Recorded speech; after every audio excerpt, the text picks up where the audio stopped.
The Cable Beach Strip in western New Providence buzzing with activity tonight as delegates of the first regional conference on climate change are in town.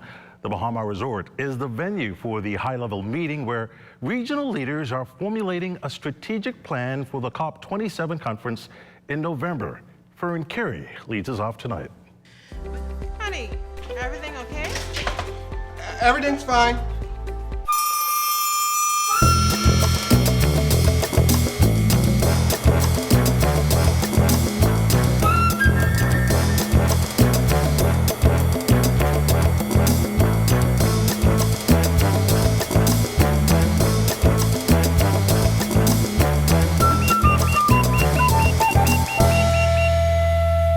Shop online for free in-store pickup in 2 hours or less.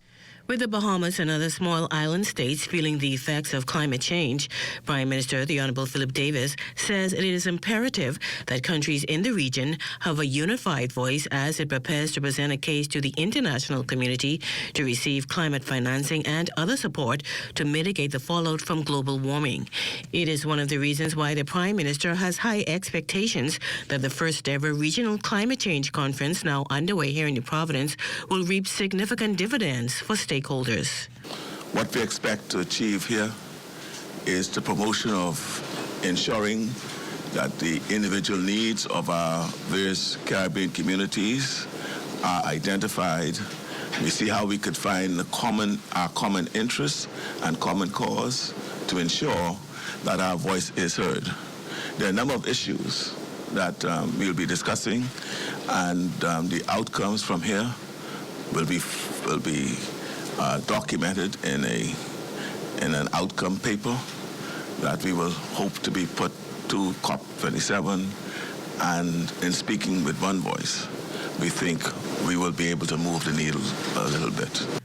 Wealthier countries reportedly contribute the most to climate change, but it is developing countries that are paying the price. And while these countries have promised some $1 billion in climate financing, Prime Minister Davis says they have not followed through. The pressure is not that we are pressuring them, but they have committed. We want them to live up to their word. Because for my part, and I've said it before, we are commitment fatigued and we are pledge fatigue. So, of course, the pledge to make available $100 billion is yet to be realized. And that was made, how many years ago now, Donald? 15 years ago.